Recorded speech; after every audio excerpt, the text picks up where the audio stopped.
Hi friends, நான் உங்க மைத்லி பேசுகிறேன். நம்ம இன்னைக்கு டைம் மேனேஜ்மெண்ட் பற்றி பார்க்கலாம் இந்த வீடியோவில். லாஸ்ட் வீடியோ வந்து உங்களுக்கு எப்படி ஈஸியாக 5 மார்க்ஸ் ஸ்கோர் பண்ணுறது, அதே மாதிரி 5 மார்க்ஸில் நீங்கள் எப்படிலாம் வந்து பேப்பர் ப்ரெசன்டேஷன் பண்ணலாம் அப்படின்னு சொல்லி நான் வீடியோ போட்டிருந்தேன். அந்த வீடியோ பார்க்காதவங்க லிங்க் டிஸ்கிரிப்ஷனில் இருக்குது பாருங்கள். இன்றைக்கி நம்ம டைம் மேனேஜ்மெண்ட் பற்றி பார்க்கலாம். 10th 11th 12th ஸ்டூடெண்ட்ஸ் வந்து எக்ஸாமில் எல்லா கொஷினுமே எங்களுக்கு தெரியுது, ஆனால் வந்து டைமே பற்ற மாட்டேங்குது அப்படின்னு சொல்லியிருக்காங்க. ஸோ நிறைய பேர் கமெண்டில் இதே தான் பற்றி கேட்டிருந்தாங்க. ஸோ அதுக்காக தான் இந்த வீடியோவை நீங்கள் ஸ்கிப் பண்ணாமல் தொடர்ந்து பாருங்கள். கண்டிப்பாக யூஸ்ஃபுல்லான இன்ஃபர்மேஷன் உங்களுக்கு அதிகமாகவே இருக்குது. 10th ஒரு குட் நியூஸ் இருக்குது. 2.5 hours இருந்த எக்ஸாம் டைமிங்கை வந்து இப்போ 3 hours கொடுத்துருக்காங்க.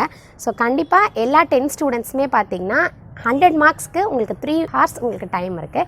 இதை நீங்கள் நல்லாவே யூட்டிலைஸ் பண்ணி இந்த எக்ஸாமை நீங்கள் எழுதலாம். ஸோ இந்த கொஷின் பேப்பர் உங்கள் கையில் வந்த உடனே நீங்கள் கடன்னு ஸ்டார்ட் பண்ணி எழுத ஆரம்பிச்சிடாதீங்க. ஃபஸ்ட்டு ரொம்ப நீங்கள் ரிலாக்ஸ் பண்ணுங்கள். நல்ல டீப் ப்ரீத் எடுத்துக்கோங்க. டீப் ப்ரீத் எடுத்தாலே உங்களுக்கு நல்லா ரிலாக்ஸ் மைண்ட் கிடைக்கும். ஸோ கொஷின் பேப்பரை நீங்கள் பார்க்கும்போது ஃபுல்லாக உங்களுக்கு எதெல்லாம் தெரிஞ்சிருக்கு அப்படின்னு சொல்லி ஃபஸ்ட்டு அப்சர்வ் பண்ணுங்கள். அதெல்லாமே பென்சிலில் ரவுண்ட் பண்ணி மார்க் பண்ணி வச்சுக்கோங்க. மார்க் பண்ணி வச்சுட்டு நீங்கள் எந்த மாதிரியான கொஷின்ஸை நீங்கள் சூஸ் பண்ணணும் அப்படின்னா, இப்போ 4 கொஷின்ஸ் இருக்குது 5 மார்க்கில். இதில் ஏதாவது நீங்கள் 2 தான் எழுதணும் அப்படின்னு உங்களுக்கு சாய்ஸ் இருந்தது அப்படின்னு வச்சுக்கோங்களேன். ஒரு எக்ஸாம்பிளுக்கு 2 கொஷினுமே உங்களுக்கு நல்லாவே தெரியும். ஆனால் அந்த 2 கொஷினில் எந்த கொஷின் ரொம்பவும் சிம்பிளாக இருக்கும், ஈஸியாகவும் உங்களுக்கு இருக்குது எழுதுறதுக்கு, ரொம்பவும் சிம்பிள் கொஷின் இது சீக்கிரமாக நான் எழுதிடுவேன் அப்படின்னு சொல்கிற கொஷினை நீங்கள் சூஸ் பண்ணணும். ரொம்ப கஷ்டமாக இருக்கிற கொஷினை நீங்கள் சூஸ் பண்ண வேணாம். இது ஒன்று. இன்னொரு டைப் இருக்குது. உங்களுக்கு 2 கொஷின் இருக்குது, ஆனால் உங்களுக்கு ஒரு கொஷின் தான் நல்லா தெரியும், ஆனால் அந்த கொஷின் எழுதுறதுக்கு ரொம்பவே டைம் ஆகும் அப்படின்னு உங்களுக்கு தெரிஞ்சுது அப்படின்னா, அந்த மாதிரியான கொஷின்ஸை எப்படி கட் ஷார்ட் பண்ணி எழுதுறது, அதுக்குன்னு கீ பாயிண்ட்ஸ் எல்லாம் நீங்கள் விட்டுட்டு எழுதக்கூடாது. கீ பாயிண்ட்ஸ் கண்டிப்பாக இருக்கணும். நான் லாஸ்ட் வீடியோவில் சொல்லியிருந்த மாதிரி அதை எப்படி டயக்ராமோட ப்ரெசென்ட் பண்ணுறது. ஸோ இந்த மாதிரிலாம் நீங்கள் ப்ரெசென்ட் பண்ணிங்க அப்படின்னா உங்களோட டைமும் கம்மியாகும். நீங்கள் ஈஸியாகவே நீங்கள் ப்ரெசென்ட் பண்ணலாம். இப்போ மேக்ஸ் ஸ்டூடெண்ட்ஸாக இருக்கீங்க. இப்போ மேக்ஸ் எக்ஸாம், மேக்ஸ்க்கு வந்து என்ன பண்ணுவாங்க, நிறைய பேருக்கு டைம் பத்தலை, அக்கௌண்ட்ஸ்க்கு டைம் பத்தலை அப்படின்னு சொல்லி கேட்பாங்க. இவங்களுக்கு எல்லாருக்குமே வந்து கேல்குலேஷன் தான் ப்ராப்ளம். ஏன்னா கேல்குலேஷனில் வந்து நீங்கள் நிறைய போட்டு பார்ப்பீங்க. அந்த நேரத்தில் உங்களுக்கு டைம் எப்படி போகுதுன்னே தெரியாது. ஒரு சம்முக்கு ஆன்சர் வரலன்னா அந்த சம்மை அப்படியே வச்சுட்டு நெக்ஸ்ட் பேஜில் நீங்கள் அடுத்த சம்மை நீங்கள் கண்டினியூ பண்ண ஆரம்பிச்சிருங்க. மேக்ஸிமம் ஒரு சம்மை நீங்கள் போடுறீங்க மேக்ஸில் அப்படின்னா 4 minutes. ரொம்பவும் பெரிய சம்மாக இருக்குது அப்படின்னா 5 to 6 minutes வரைக்கும் நீங்கள் டைம் எடுத்துக்கலாம். அவ்வளோதான். 6 minutesக்கு மேலே நீங்கள் எந்த ஒரு சம்மையுமே நீங்கள் கொண்டு போகக்கூடாது. இந்த டைமிங்குள்ளேயே நீங்கள் கீப்பப் பண்ணி முடிச்சிங்க அப்படின்னா உங்களுக்கு ரொம்பவே டைம் மேனேஜ்மெண்ட் கரெக்டாக நீங்கள் ஃபாலோ பண்ணலாம். இன்னும் நீங்கள் இதை பப்ளிக் எக்ஸாமில் கொண்டு போய் தான் இதை நீங்கள் வந்து ஃபஸ்ட்டு ட்ரையல் பார்க்கணுன்ற அவசியம் இல்லை. இப்போ நம்மளுக்கு கம்மிங் December 13th பார்த்தீங்கன்னா எல்லாருக்குமே வந்து ஆஃப் இயர்லி எக்ஸாம் ஸ்டார்ட் ஆகுது. அந்த ஆஃப் இயர்லி எக்ஸாமில் நீங்கள் எப்படியெல்லாம் எழுதலாம் எக்ஸாம் அப்படின்றத இந்த வீடியோ பார்த்தே நீங்கள் ப்ரிப்பேர் பண்ணலாம். ஸோ இந்த ஆஃப் இயர்லி எக்ஸாமில் உங்களோட பேப்பர் ப்ரெசன்டேஷன் எப்படி இருக்க போகுது, உங்களோட டைம் மேனேஜ்மெண்ட் நீங்கள் எப்படியெல்லாம் கீப்பப் பண்ண போகிறீங்க அப்படின்றத இந்த வீடியோ ஃபுல்லாக நீங்கள் ஸ்கிப் பண்ணாமல் பாருங்கள். நெக்ஸ்ட் வந்து பார்த்தீங்கன்னா அக்கௌண்ட்ஸில் வந்து ட்ரையல் பேலன்ஸ் நீங்கள் போடுறீங்க அப்படின்னா அது ரெண்டுமே வந்து உங்களுக்கு டேலி ஆகாது. சம்டைம்ஸ் சில சம்மில் அந்த மாதிரி இருக்கும்போது நீங்கள் ரொம்ப நேரம் அதிலே வச்சு உங்களோட டைமை நீங்கள் வேஸ்ட் பண்ண வேண்டாம்.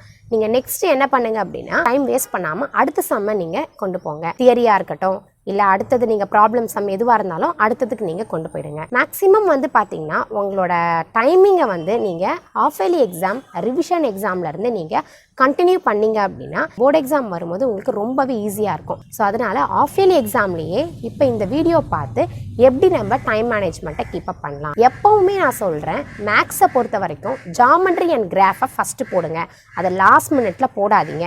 லாஸ்ட் மினிட்ல சம்டைம்ஸ் உங்களுக்கு டைம் பத்தலை அப்படின்னா நீங்கள் அதை போடாமலே உங்களுக்கு மார்க் போயிடும். ஏன்னா ஜாமெட்ரி 10 மார்க்ஸ், கிராஃப் 10 மார்க்ஸ் இருக்குது. 20 மார்க்ஸ் நீங்கள் அசால்ட்டாக எடுக்கலாம். ஸோ அதை போய் நீங்கள் லாஸ்ட்டில் நீங்கள் போட்டிங்க அப்படின்னா உங்களுக்கு டைம் வேஸ்ட்டு, மார்க்கும் போயிடும். எப்போவுமே கிராஃப் அண்ட் ஜாமெட்ரி ஃபஸ்ட்டு போடுங்க. 5 மார்க்கு அட்டன் பண்ணுங்கள். ஏன் ஃபஸ்ட்டு 5 மார்க்கு அட்டன் பண்ணுங்க அப்படின்னு சொல்கிறேன்னா, 1 வேர்டு வந்து நம்மளுக்கு ஒரு 5 seconds or 6 seconds போதும் எழுதுறதுக்கு. அதுக்கு மேலே தேவைப்படாது. ரொம்பவும் ஹார்டாக இருக்குது, சம் போட்டு பார்த்து தான் 1 வேர்டு நம்ம ஆன்சர் பண்ணணும் அப்படின்னு நினச்சிங்கன்னா 1 minute டைம் நம்மளுக்கு போதுமானது. ஸோ 1 வேர்டுக்கு நம்மளுக்கு அந்த அளவுக்கு டைம் தேவைப்படாது. ஸோ மேக்ஸிமம் 5 மார்க்ஸ் தான் நம்மளுக்கு அதிகமாக டைம் தேவைப்படும். 5 மார்க் சம்ஸ் நீங்கள் போடும்போது ஸ்டெப் மார்க் கண்டிப்பாக மேக்ஸில் இருக்குது. அதனால ரொம்பவும் கேர்ஃபுல்லாக பார்த்து போடுங்க. சம்ஸ் உங்களுக்கு தெரியலனா கூட ஜஸ்ட் நீங்கள் வந்து அந்த கொஷின் நம்பரை போட்டு அதை அட்டன் பண்ணுங்கள்.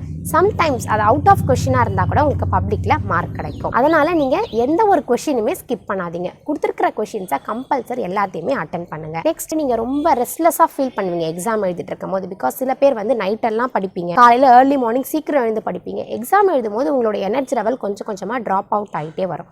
அந்த மாதிரி இருக்கிறவங்களுக்கு ஒரு சின்ன டிப்ஸ் என்ன அப்படின்னா, நல்ல ப்ரீத் இன் ப்ரீத் அவுட் பண்ணுங்கள். உங்களுடைய ஆக்சிஜனை நீங்கள் நல்லா பிரெயினுக்கு நீங்கள் கொண்டு போயிட்டு நீங்கள் எடுத்துகிட்டு வந்தீங்க அப்படின்னா உங்களோட பாடி அண்ட் பிரெயின் வந்து ரொம்பவே ஃப்ரெஷ்ஷாக ஃபீல் பண்ணும். இந்த மாதிரி டீப் ப்ரீத் மினிமம் ஒரு 4 to 6 செகண்ட்ஸ்க்கு நீங்கள் எடுத்திங்கன்னா போதும். அதை நல்லா டீப் ப்ரீத் எடுத்துகிட்டு அகைன் நீங்கள் எழுத ஆரம்பிக்கலாம். நிறைய நேரம் பேசாதீங்க, எல்லாரையும் உட்காந்து சுற்றி முற்றி பார்த்துட்டு இருக்காதீங்க. இதெல்லாம் நீங்கள் பார்த்துட்டு இருந்தீங்க அப்படின்னா கண்டிப்பாக நீங்கள் டைமை கீப் அப் பண்ணவே முடியாது.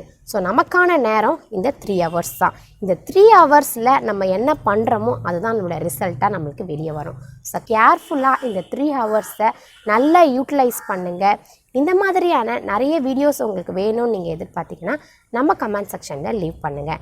இந்த வீடியோ கண்டிப்பாக எல்லாருக்குமே ரொம்பவும் யூஸ்ஃபுல்லாக இருக்கும்னு நினைக்கிறேன்.